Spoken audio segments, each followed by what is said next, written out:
Hi hello ನಮಸ್ಕಾರ ಸ್ನೇಹಿತರೆ, V studio YouTube ಚಾನಲ್ಗೆ ಸ್ವಾಗತ. ತುಂಬಾ ದಿನ ಗ್ಯಾಪ್ ಆಯ್ತು. ಸೊ ಮುಂದೆ ಈ ತರ ಯಾವತ್ತೂ ಗ್ಯಾಪ್ ಆಗೋದಿಲ್ಲ. ಈಗ ನಾನು ತೋರಿಸೋ ಜಾಗ ತುಂಬಾ ಪುರಾತನವಾದದ್ದು. ಆ ಜಾಗದಲ್ಲಿ ಏನೋ ಒಂದು ಇನ್ಸಿಡೆಂಟ್ ಆಗಿತ್ತು ಅಂತ ಅನಿಸ್ತು. ಇವತ್ತು ಆ ಜಾಗಕ್ಕೆ ಹೋಗ್ತಾ ಇದ್ದೀನಿ. ಯಾಕಂದ್ರೆ ಇನ್ನೊಂದು ಆ ಪ್ಲೇಸ್ ಅಲ್ಲಿ ತುಂಬಾ ಜನಕ್ಕೆ ಗೊತ್ತಾಯ್ತೋ ಇಲ್ಲ ಗೊತ್ತಿಲ್ಲ. ಒಂದು 10% ಜನ ಮಾತ್ರ ದುರ್ಗದಲ್ಲಿರೋರಿಗೆ ಆಲ್ಮೋಸ್ಟ್ ಗೊತ್ತು. ಇನ್ನು 90% ಗೊತ್ತಿಲ್ಲ. ಇದು ಯಾವುದೇ ಬುಕ್ಕಲ್ಲಿ ದಾಖಲೆ ಆಗಿದನೋ ಇಲ್ಲ ನನಗೆ ಗೊತ್ತಿಲ್ಲ ಆಲ್ಮೋಸ್ಟ್. ಬಟ್ ನಾವು ಮಾತ್ರ ಇವತ್ತು ಮಾಡೋ ವಿಡಿಯೋದಲ್ಲಿ ದಾಖಲೆ ಆಗೇ ಆಗುತ್ತೆ. ಫೈನಲಿ ಕೊನೆದಾಗಿ ಏನು ಹೇಳೋದಂದ್ರೆ, ಈ ಚಾನಲ್ನ ಸಬ್ಸ್ಕ್ರೈಬ್ ಮಾಡಿ, ಅದೇ ರೀತಿ ಲೈಕ್ ಮಾಡಿ, ಶೇರ್ ಮಾಡಿ, ಕಮೆಂಟ್ ಮಾಡಿ. ಸೊ ಬನ್ನಿ ಆ ಜಾಗ ನೋಡೋಣ ಹೇಗಿದೆ ಅಂತ ತೋರಿಸ್ತೀನಿ.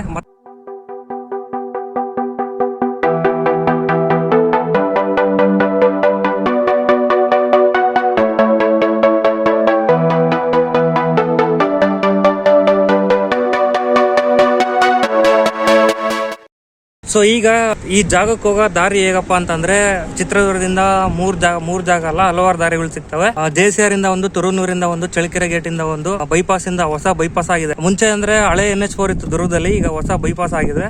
ಆ ಬೈಪಾಸ್ ಪಕ್ಕದಲ್ಲಿ ಒಂದು ಈ ಜಾಗ ಇರೋದು. ಹತ್ತತ್ರ ಮತ್ಕರಿಪುರ, ನಿಯರ್ ಮತ್ಕರಿಪುರದ ಹತ್ರ ಇದೆ.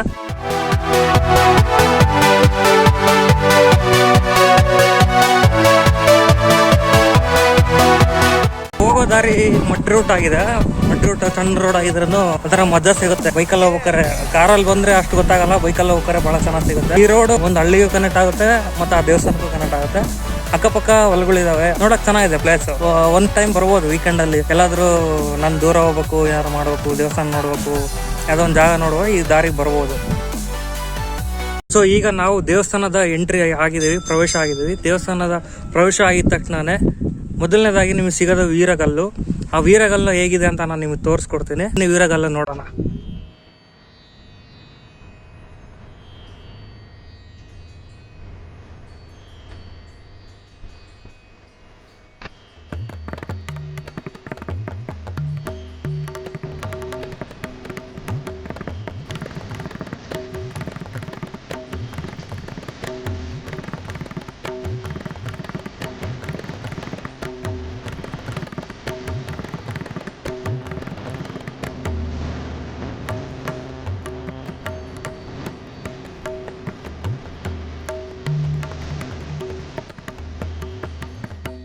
ಈಗೇನು ನಾವು ನೋಡ್ಕೊಂಡ್ ಬಂದವಲ್ಲ ವೀರಗಲ್ಲು, ಮತ್ತೆ ಶಾಸನಗಳು, ಎಷ್ಟೊಂದು 4-5 ಶಾಸನಗಳು, ನಾಗರಕಟ್ಟೆಗಳು, ಮತ್ತೆ ಅದೇ ರೀತಿ ಹೊಡೆದೋಗಿರೋ ಸಿಂಹ, ಕೆಲವೊಂದು ಶಾಸನಗಳು ಇಲ್ಲಿ ಪತ್ತೆ ಆಗಿದಾವೆ. ಅದೇ ರೀತಿ ನಾವೀಗ ಗರ್ಭಗುಡಿ ಒಳಗಡೆ ಹೋಗೋಣ. ಈ ದೇವಸ್ಥಾನದ ಹೆಸರೇನಪ್ಪ ಅಂದ್ರೆ ಕಾಳಹಸ್ತೇಶ್ವರ ದೇವಸ್ಥಾನ ಅಂತ. ಅಲ್ಲಣ ಚಾಲುಕ್ಯರು ಮತ್ತು ಹೊಯ್ಸಳರು ಆಗಿನ ಕಾಲದಲ್ಲಿ ಇದ್ದಂತ ಒಂದು ಜಾಗ ಇದು. ದೇವಸ್ಥಾನಕ್ಕೆ ಹೋಗ್ಬಿಟ್ಟು ಅಲ್ಲಿರೋ ಅರ್ಚಕರನ್ನ ಮಾತಾಡ್ಸೋಣ.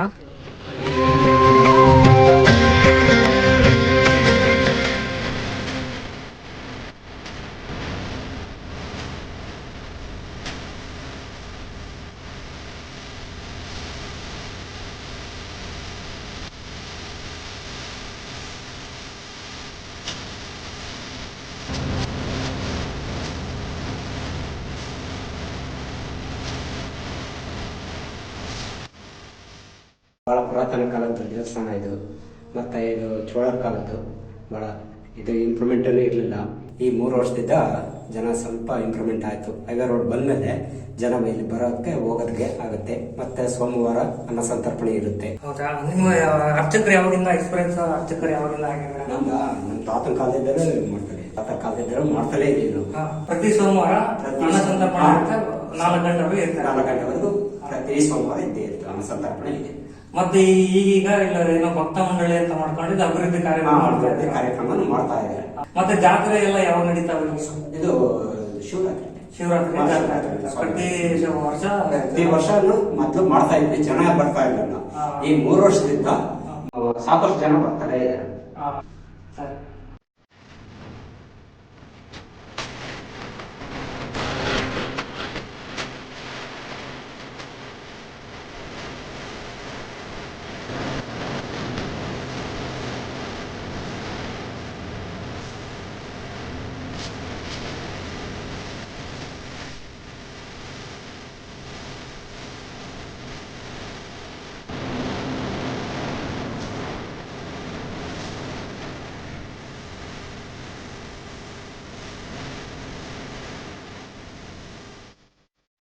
ನಮಸ್ಕಾರ, ನನ್ನ ಹೆಸರು ಮಾರುತಿ ಅಂತ.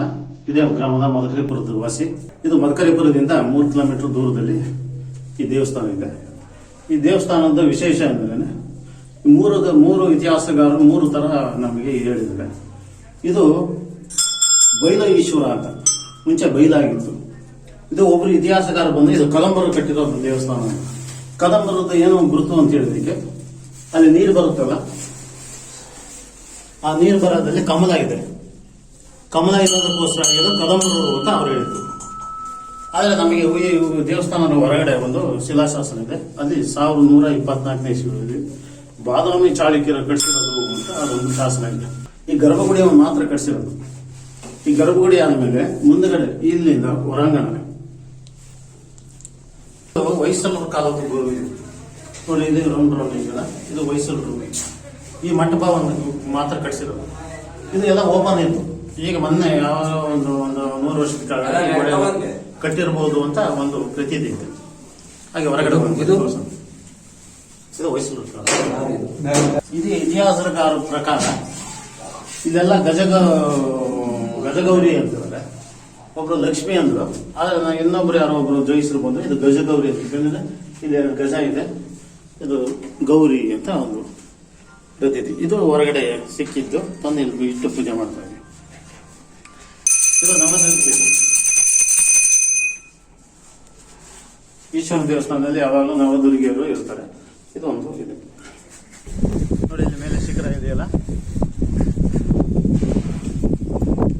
ಇತಿಹಾಸಗಾರ ಪ್ರಕಾರ ಗಂಗರು ಕಟ್ಟಿಸಿರೋದು ಅಂತ ಒಂದು ಪ್ರತೀತಿ. ನಮಗೆ ಇತಿಹಾಸಗಾರ ಬಂದು ಹೇಳಿರೋದು ಇರೋದು ಗಂಗರು ಅಂತ, ಅಂದ್ರೆ ಸ್ಟೆಪ್ ಇದೆಯಲ್ಲ, ಅದಕ್ಕೋಸ್ಕರ ಕಲ್ಲಿನಲ್ಲೇ ಕಟ್ಟಿರೋದು. ಇದು ಗಂಗರು ಕಟ್ಟಿರೋದು ಅಂತ ಇತಿಹಾಸ. ಇದು ಹೊಡೆದೋಗಿರೋ ಶಾಸನ. ಇದು ಬಾದಾಮಿ ಚಾಳುಕ್ಯರ ಶಾಸನ.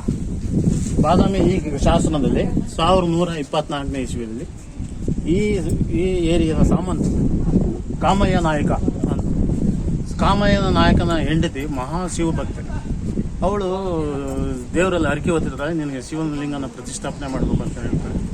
ಅದಕ್ಕೆ ಕಾಮಯ್ಯ ನಾಯಕ ಈ ದೇವಸ್ಥಾನ ಕಟ್ಟಿಸಿದ ಅಂತ ಈ ಶಾಸನದಲ್ಲಿ ಇದೆ.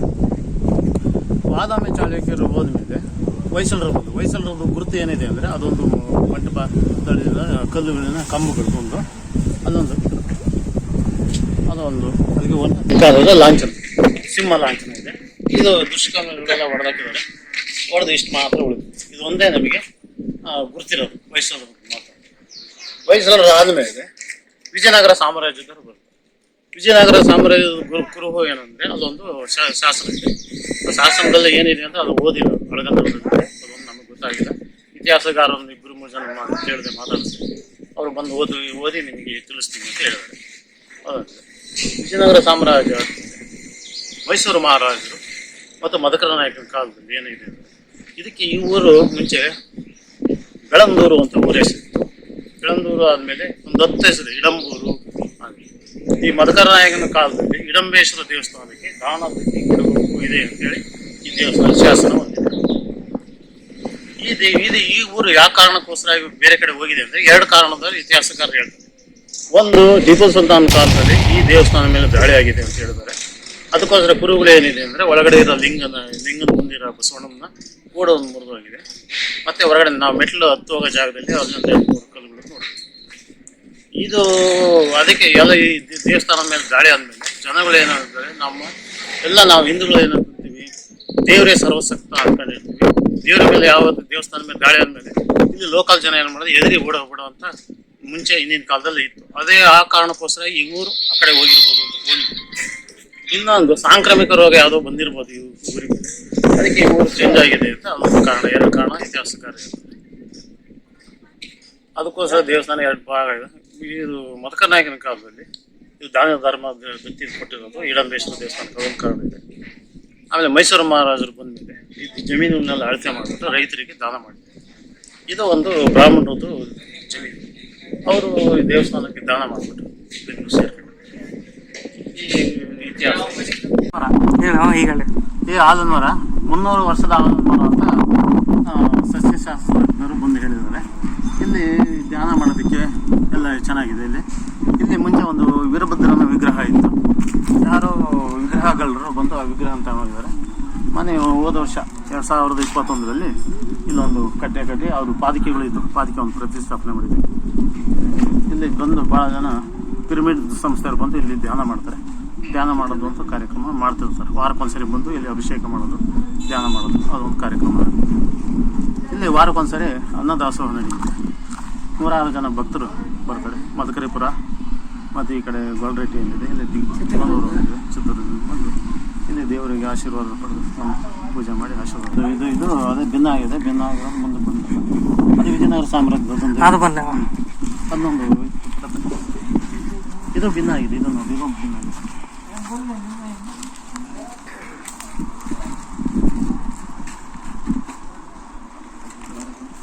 ಇವಾಗ ಎಡಿಟ್ ಮಾಡೋಂಗಿದ್ರೆ ನಾವು ಮಾಡಿಬಿಟ್ಟು ಇದು ವಿಜಯನಗರ ಸಾಮ್ರಾಜ್ಯದ ವಿಜಯನಗರದ ಶಾಸನ. ಇದು ದಾಖಲೆ ಇಲ್ಲ. ಇದು ಏನಂತ ಅರ್ಥ ಮಾಡ್ಕೊಳಕ್ ಆಗಿಲ್ಲ. ಯಾರೋ ಕರ್ಕೊಂಬಂದು ಇತಿಹಾಸಕಾರನ್ ಕರ್ಕೊಂಬಂದು ಓದಿಸ್ಬೇಕು.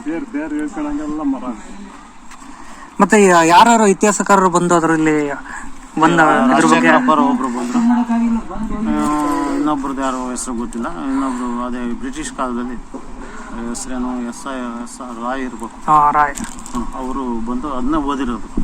ಅವರು ದಾಖಲೆ ಮಾಡಿ ಚಿತ್ರದುರ್ಗ ಜಿಲ್ಲೆ ಗ್ರಂಥಾಲಯದಲ್ಲಿ ಅವ್ರದ್ದು ಡಾಕ್ಯುಮೆಂಟ್ಸ್ ಎಲ್ಲ ಇಟ್ಟೋಗಿದ್ರು. ಅದನ್ನ ನಾವು ತಗೊಂಡು ಅದನ್ನ ಇಲ್ಲೆಲ್ಲ ಅಲ್ಲಿ ದೇವಸ್ಥಾನದ ಇದೆಲ್ಲ ಕಂಬಗಳಲ್ಲಿ ಅಂಟಿಸಿದ್ವಿ. ಹಳೆಗನ್ನಡದಾಗಿರೋ ಕಾರ್ಯಕ್ರಮ. ನಮ್ಮ ದುರ್ಗದಲ್ಲಿರುವಂತ ಯಾವ ಇತಿಹಾಸಕಾರರು ಬಂದಾಗಿಲ್ಲ. ಇದು ನಮ್ಮ ದುರ್ಗದ ರಾಜಚಕ್ರಪ್ಪ ಅವರು ಬಂದಿದ್ದಾರೆ. ಇದಿಷ್ಟು ನಾವು ಗರ್ಭಗುಡಿಯಲ್ಲಿ ನೋಡಿದಂಥ ಒಳಗಡೆ ಯಾವ ಥರ ಇದೆ ಲಿಂಗ ಪ್ರತಿಷ್ಠಾಪನೆ ಮತ್ತು ಅದ್ರ ಮುಂದ್ಗಡೆ ನಂದಿ ವಿಗ್ರಹ ಯಾವ ಥರ ಇದೆ ಅಂತ ನೋಡಿದ್ವಿ. ಅದೇ ರೀತಿ ಅಲ್ಲಿರೋ ಅರ್ಚಕರನ್ನು ನಾವು ಮಾತಾಡ್ಸಿದ್ರೆ, ನಮ್ಮ ದೇಶದಲ್ಲಿ ಒಂದು ಲೈನ್ ಇದೆ. ಹೆಂಗೆ ಅಂದರೆ, ನಮ್ಮ ದೇಶದಲ್ಲಿ ಎಲ್ಲೇ ನೀವು ಅಗದು ನೋಡಿದ್ರು ಶಿಲೆಗಳು, ಶಾಸನಗಳು ಮತ್ತು ದೇವಸ್ಥಾನಗಳು ಸಿಗ್ತವೆ.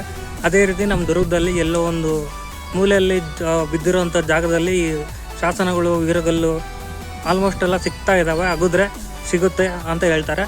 ಸೊ ಆ ಜಾಗದಲ್ಲಿ ಇದು ಒಂದು ಮದಕರಿಪುರದಲ್ಲಿ ಈ ಜಾಗ ಸಿಕ್ಕಿದೆ. ಇವತ್ತಿನ ವೀಲಾಗು ಮತ್ತು ವಿಷಯ ಅದು ಜಾಗದ ಇತಿಹಾಸದ ಬಗ್ಗೆ ನಮ್ಮ ಚಿತ್ರದಲ್ಲಿ ದೊರೆತಿರುವಂಥದ್ದು. ನಾನು ನಿಮಗೆ ಆ ಜಾಗ ತೋರಿಸ್ತಿದ್ದೀನಿ. ಅದೇ ರೀತಿ ನಮ್ಮ ಚಾನಲಿಂದ ವಿಡಿಯೋಗಳು ಬರ್ತಾ ಇರ್ತವೆ. ಅದೇ ರೀತಿ ಸಬ್ಸ್ಕ್ರೈಬ್ ಮಾಡಿ, ಕಮೆಂಟ್ ಮಾಡಿ, ಶೇರ್ ಮಾಡಿ. ಮತ್ತೆ ಹೊಸ ವಿಷಯದೊಂದಿಗೆ ಮುಂದಿನ ವಿಡಿಯೋದಲ್ಲಿ ನಾನು ನಿಮ್ಗೆ ಸಿಗ್ತೀನಿ. ಬಾಯ್.